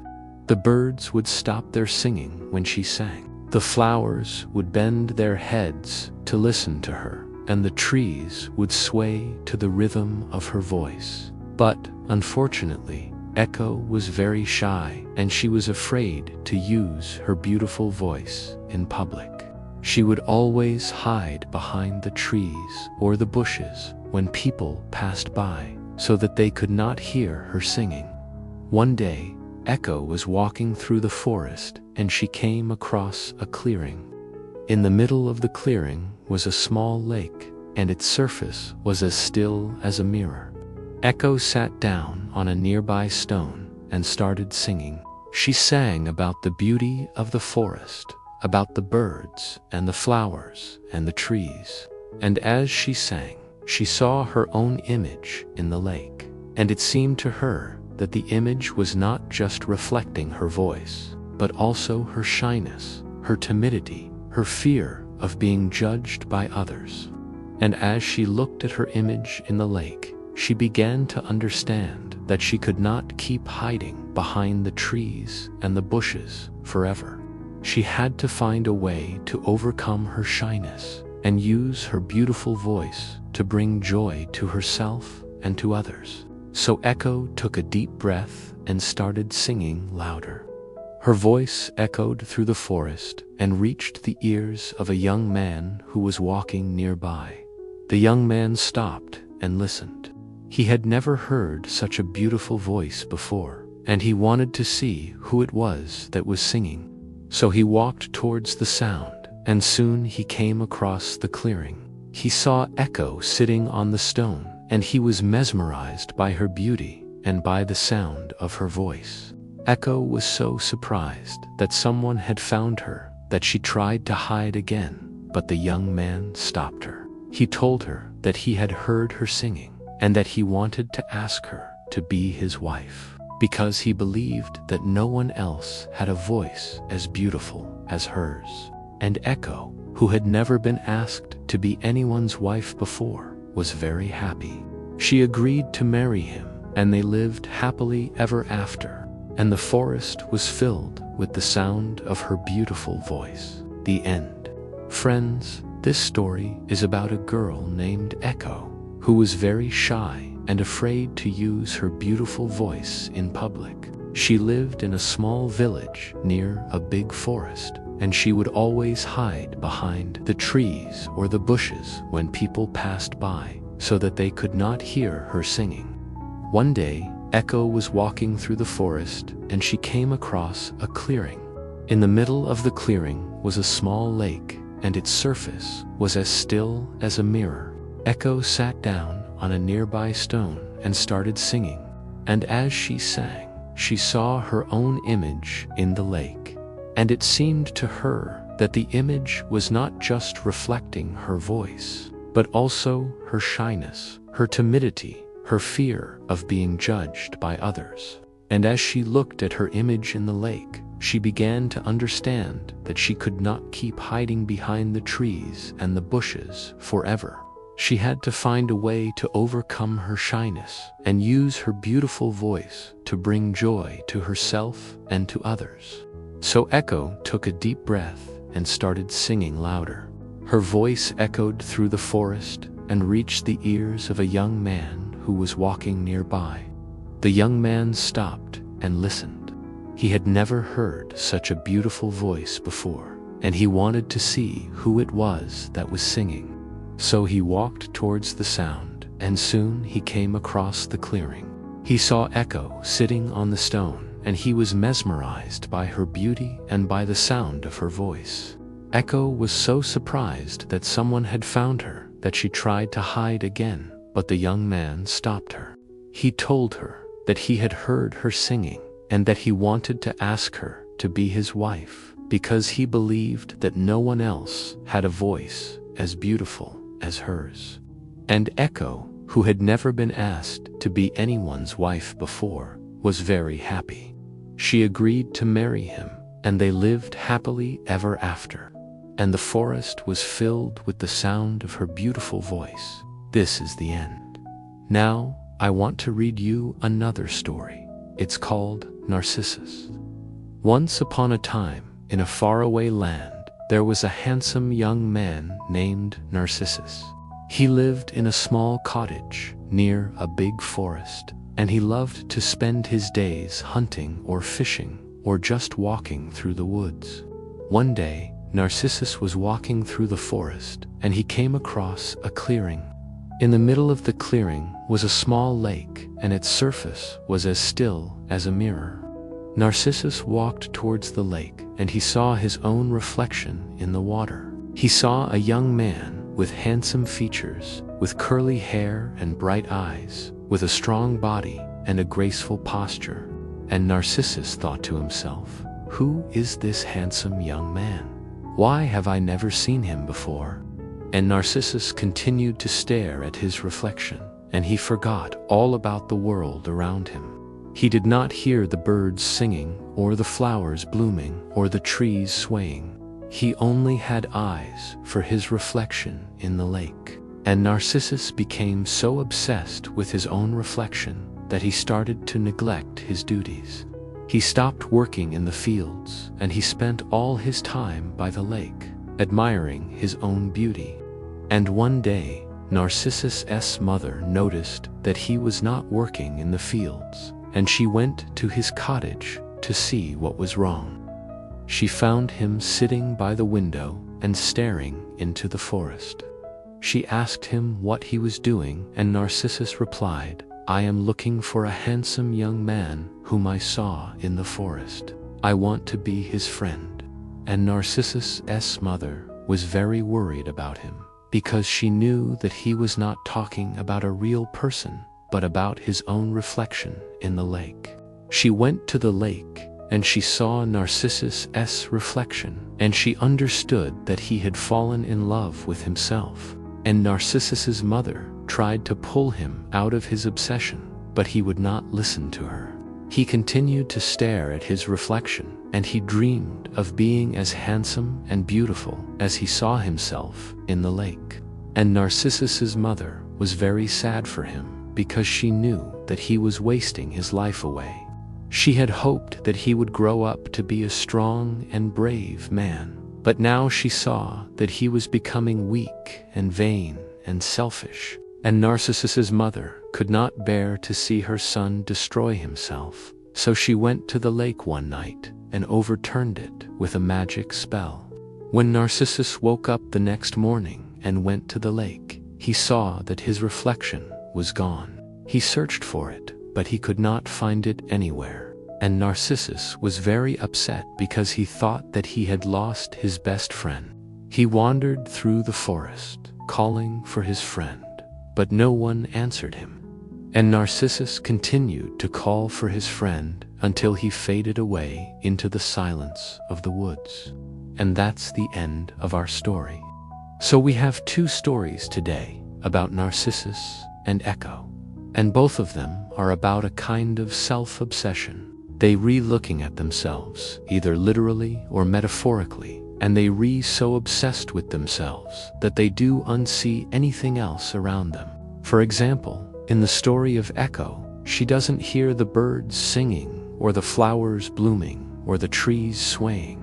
And in the story of Narcissus, he does unhear his mother calling him, or the birds singing, or the flowers blooming, or the trees swaying.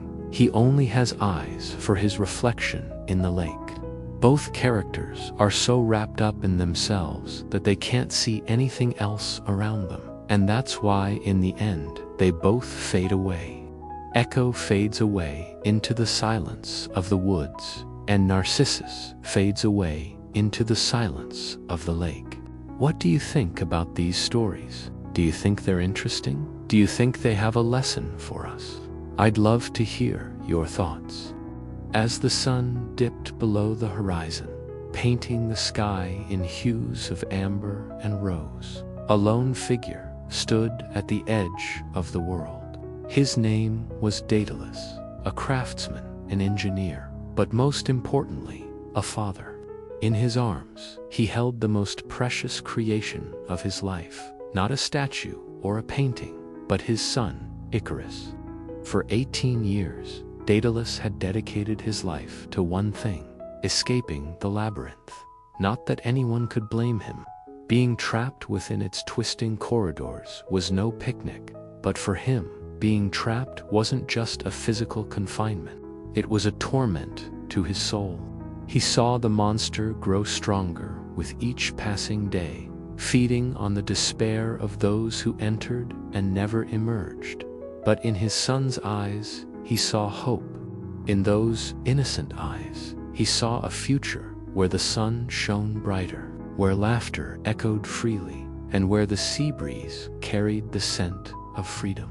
Now, looking out at the endless expanse of the ocean, Daedalus knew their escape would begin there. With trembling hands, he adjusted his son's blanket, ensuring he was comfortable. His heart ached at the thought of what lay ahead, but the thought of his son growing up in captivity tore him apart. "My boy," he whispered, his voice rough with emotion, "we're going on an adventure." Icarus stirred, his eyes fluttering open like the petals of a flower reaching for the sun. "An adventure," he echoed, his voice filled with wonder. Daedalus nodded, unable to speak. The weight of their fate pressed down on them, but in that moment, all he saw was the wonder in his son's eyes. So they waited for the perfect moment when the moon would cloak them in darkness and the wind would become their ally. When night fell, casting its velvety cloak over the land, Daedalus and Icarus slipped away from the labyrinth. The cool night air wrapped around them as they walked, a comforting presence in the darkness. Daedalus clutched his bag tightly, his heart pounding in his chest. Inside that bag were the tools that represented their only chance, the wings he had spent countless nights crafting in secret. They were magnificent, a testament to his skill and desperation. 2 large wings, strong and light, made from feathers and linen, held together by the strongest glue he could make. These wings were their ticket to freedom, but they were also their most dangerous risk. If it didn't work, if they couldn't fly, then, well, he didn't want to think about it. The beach was deserted under the moonlight, a vast expanse of silver and shadow. The waves whispered secrets to the shore, secrets of distant lands and dreams beyond the horizon. As they reached the water's edge, Daedalus helped his son take off his blanket, the cool sand between their toes, a reminder of the journey they had come so far. And now the time had come for the greatest adventure of their lives. With a deep breath, Daedalus unfolded the wings, their size almost overwhelming. He carefully strapped them to his son's shoulders, making sure everything was secure. Then he turned to help Icarus with his own wings. The leather straps bit into his shoulders, but it was a pain he welcomed. This hurt meant hope, meant freedom. When they were ready, Daedalus took his son's hand, his fingers intertwined with those small, trusting ones. "Are you scared, my boy?" he asked, his voice barely a whisper. Icarus looked at him, his eyes shining with determination. "No," he said, and Daedalus believed him. They started walking into the water, the waves lapping at their feet. The water was cold, but it invigorated them, preparing them for what lay ahead. Soon the water was up to their knees, then their waists. Daedalus felt a surge of fear, but he pushed it down. There was no turning back now. And then they were in too deep for running, for turning back. The water reached their necks, enveloping them in its icy embrace. Daedalus closed his eyes, bracing himself. This was it. He had faith in his wings, in his creation, but he couldn't help but feel a sense of dread. Would it be enough? Suddenly, his son tugged on his hand, his eyes wide with excitement. "Look, Papa, the wind is helping me," he cried. Daedalus opened his eyes and gasped. A gentle breeze was filling the wings, lifting them higher and higher. It was so beautiful. With a final push, they were free of the water, their wings soaring high above the waves. Daedalus looked down at the beach, at the place they had started their journey. It seemed so tiny from up here, so insignificant. He had dreamed of this moment for so long, and now it was real. They were flying. They glided over the ocean, the wind whispering secrets in their ears. The waves were their companions as they danced across the water. The moon and stars twinkled above, as if celebrating their freedom. The sky was vast and limitless, just like the love a father had for his son. As the first rays of sunlight touched their wings, Icarus let out a joyous laugh. The feathers were warm, not from the sun, but from the magic that bound them together. The magic of their hope, their dreams, their freedom. Daedalus smiled, his heart overflowing with love and pride. In that moment, he knew everything he had done, everything he had endured, had been worth it. Icarus looked at his father, his face radiant with happiness. "We're free, Papa," he shouted, his voice carried by the wind, and indeed they were. Free from the shadows of the past, free from the chains that had held them back, free to embrace the endless possibilities that lay ahead. They flew for what seemed like hours, but in reality was only a few minutes. Yet in those few minutes, they created a lifetime of memories, memories that would sustain them through the challenges that lay ahead. As the sun began its ascent, painting the sky in hues of gold and crimson, Daedalus knew it was time to find somewhere to hide. He looked around and spotted a cave nestled at the foot of a cliff. With a gentle maneuver, he guided Icarus towards the opening, shielding him from the curious gaze of the rising sun. Inside the cave, it was cool and dark, a welcome respite from the warmth of the sun outside. Daedalus helped his son out of the water, his heart swelling with love and exhaustion. Together, they wrung out their clothes, the sound of dripping water echoing in the stillness of the cave. When they were a little drier, Daedalus took off his son's wings, folding them with reverence. Each feather, each strap, each line of linen was a testament to their journey, their struggles, their triumphs. He kept them close, not just because they were irreplaceable, but because they were a symbol of their bond. A bond forged in the fires of adversity, tempered by the winds of freedom. As the first rays of sunlight filtered through the cracks in the cave, illuminating particles of dust dancing in the air, Daedalus looked at Icarus. His son was fast asleep, his face peaceful and serene. The image was burned into Daedalus's memory, a treasure he would hold close for the rest of his life. He watched over his sleeping son, his heart filled with a mix of emotions, fear, pride, love. He was afraid of what might lie ahead, of the challenges, of the dangers, but mostly he was afraid of losing his son. He had already lost so much, his freedom, his peace, his very hope. He couldn't bear the thought of losing Icarus to pit. As the sun climbed higher in the sky, bathing the cave in a golden glow, he knew he had done everything he could for now. All he could do was trust his son, trust in the strength of his spirit, trust in the bond that connected them. So Daedalus settled down beside Icarus, wrapping his arms around his sleeping son. He closed his eyes, letting the warmth of the sun and the love for his son envelop him. In that moment, he knew he was exactly where he was supposed to be, with the person he loved the most in the world. Under the watchful gaze of the sun and the embrace of the earth, they would face whatever came next, together. As the day wore on, the sun climbing higher and higher in the sky, Daedalus felt a sense of calm wash over him. He knew they had made it. They had escaped the labyrinth. They had flown across the sea. They were free. But as the sun began its slow descent, casting long shadows across the cave floor, a sense of foreboding crept into Daedalus's heart.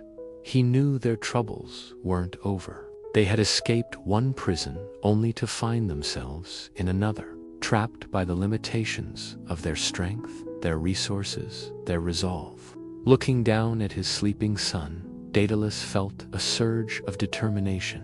He may be tired, but Icarus needed him now more than ever. He gently nudged his son, rousing him from his slumber. "My boy," he whispered, his voice hoarse with fatigue, "it's time to wake up."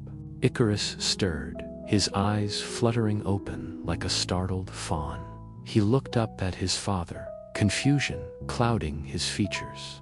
"What's wrong, Papa?" he asked, his voice thick with sleep. Daedalus forced a smile, trying to convey the gravity of the situation without waking his son's fears. "It's time for us to start our new adventure," he said, hoping his tone conveyed the excitement he wanted to inspire. But as Icarus began to stir, the cave grew darker, the air thicker, the shadows deeper. And in that darkening cave, as the sun dipped below the horizon, taking its light and warmth with it, Daedalus and Icarus faced their new reality together with story 12. Hestia was a goddess, but not a very well-known one, which isn't surprising considering that she rarely ever had any adventures. You see, Hestia was the goddess of the hearth, the small, cozy fire inside of people's homes that kept them warm, cooked their food, and made their houses feel like a sanctuary. She wasn't a loud, boisterous goddess, nor was she an evil one either. She was quiet and gentle, and she liked it that way. She liked tending to her little fire and watching over mortals as they went about their daily lives. Sometimes they would notice her and give her little offerings of flowers or song, and she cherished those moments.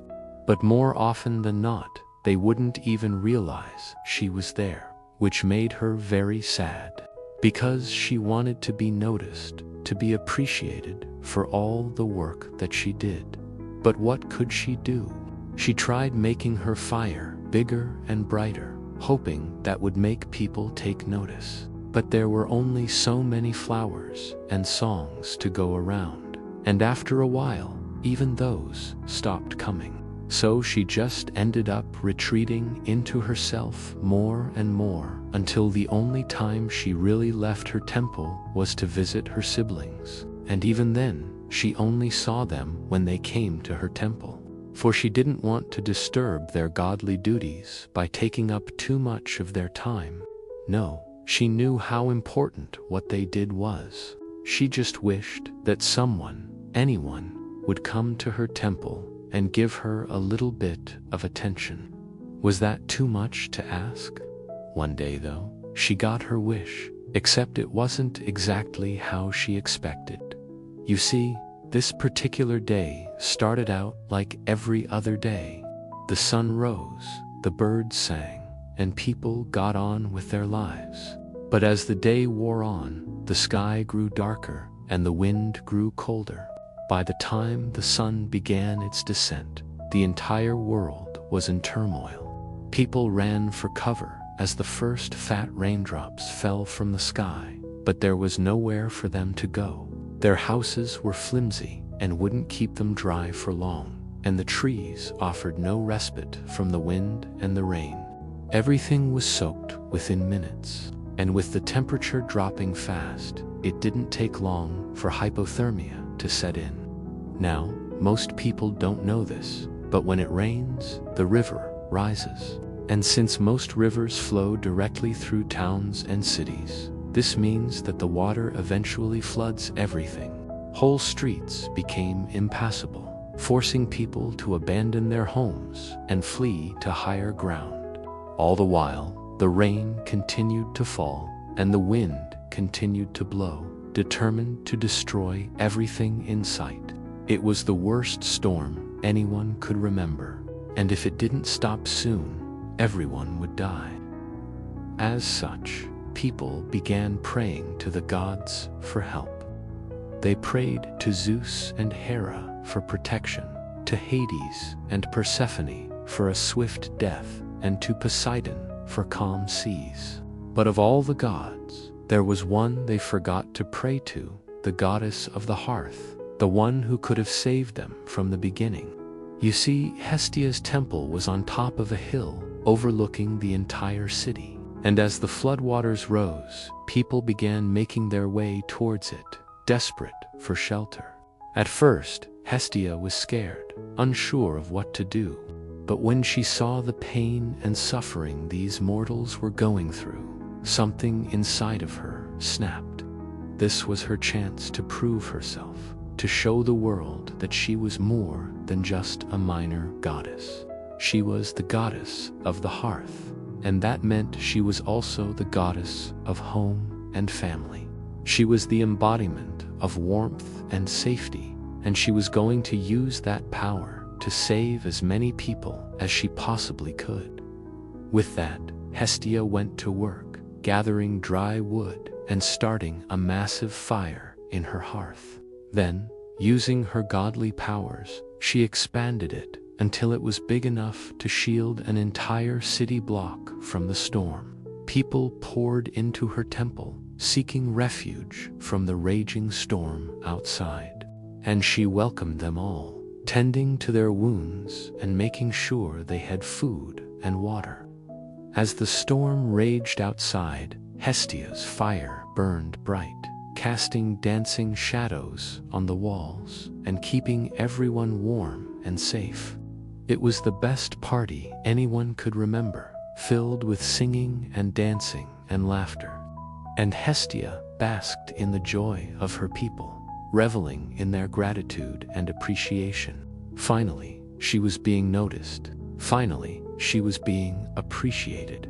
Finally, she mattered. But then the unthinkable happened. After what felt like an eternity, the storm outside began to calm down. The rain slowly turned to a drizzle. The wind died down to a gentle breeze, and the clouds parted, revealing a bright blue sky. As the last of the rain fell, people began emerging from Hestia's temple, blinking in the sudden sunlight. They looked around at the damage that had been done, at the debris littering the ground and the flooded streets. But they weren't scared, not anymore. They had survived the worst of the storm, and that was thanks to Hestia and her fire.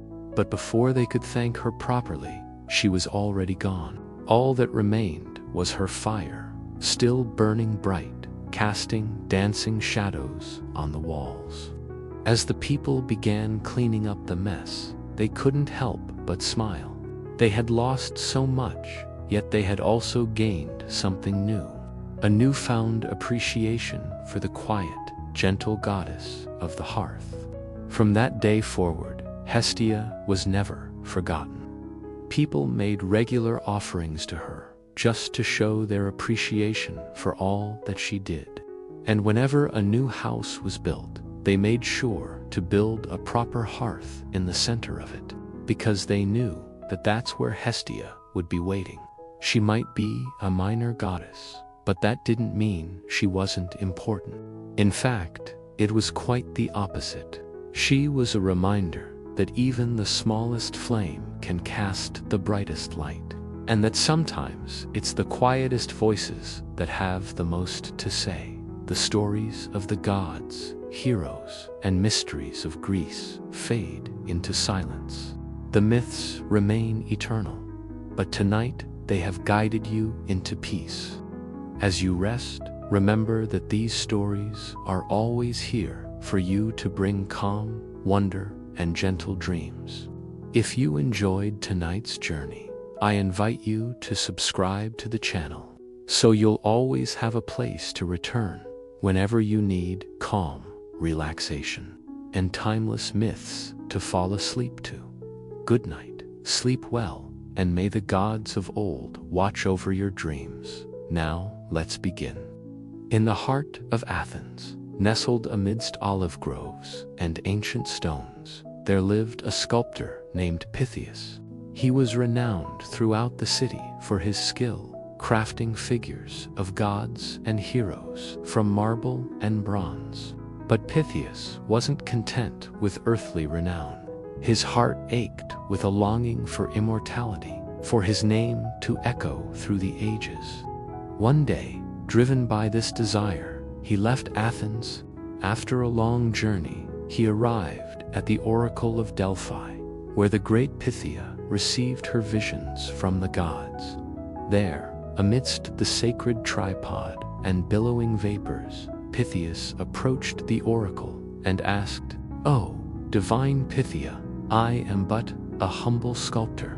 My hands create fleeting shadows on the earth, destined to be forgotten with the passing seasons. Grant me immortality through your prophecy. Tell me, which god shall I sculpt that my name might live on through the ages?" The vapors swirled around the oracle, and when they cleared, she spoke in a voice echoing with otherworldly wisdom.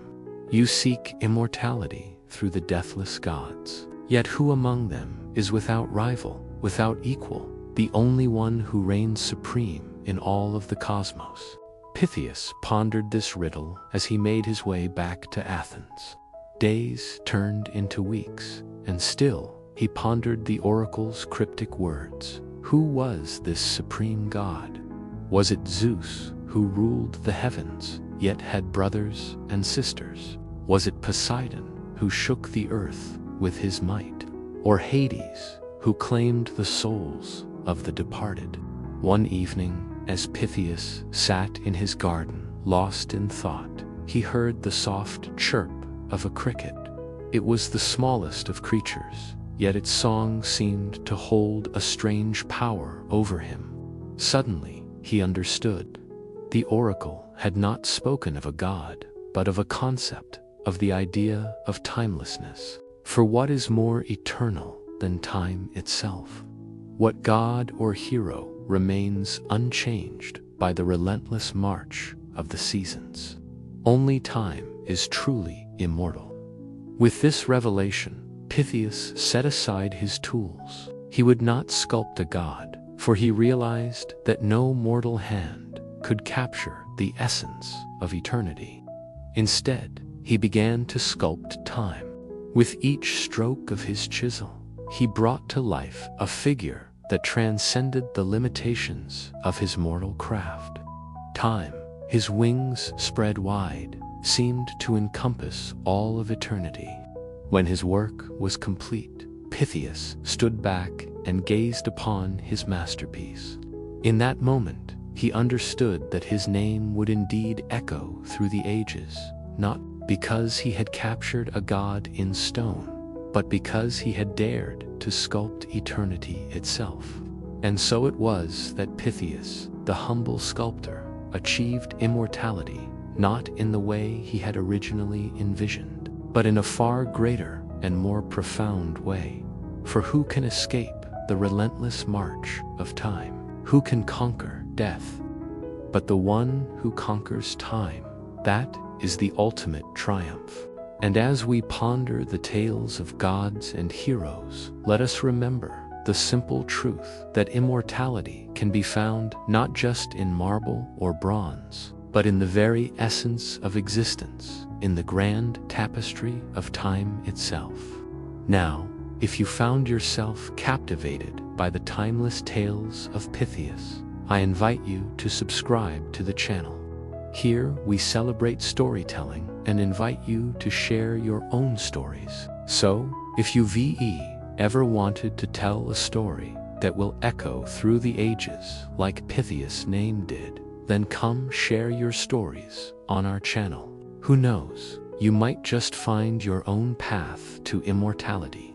And as we part ways for now, remember the words of the wise. A good story has the power to transport us to another realm, where the boundaries of reality are blurred and the impossible becomes possible. Until next time, may your own stories inspire and captivate all who listen. Thank you.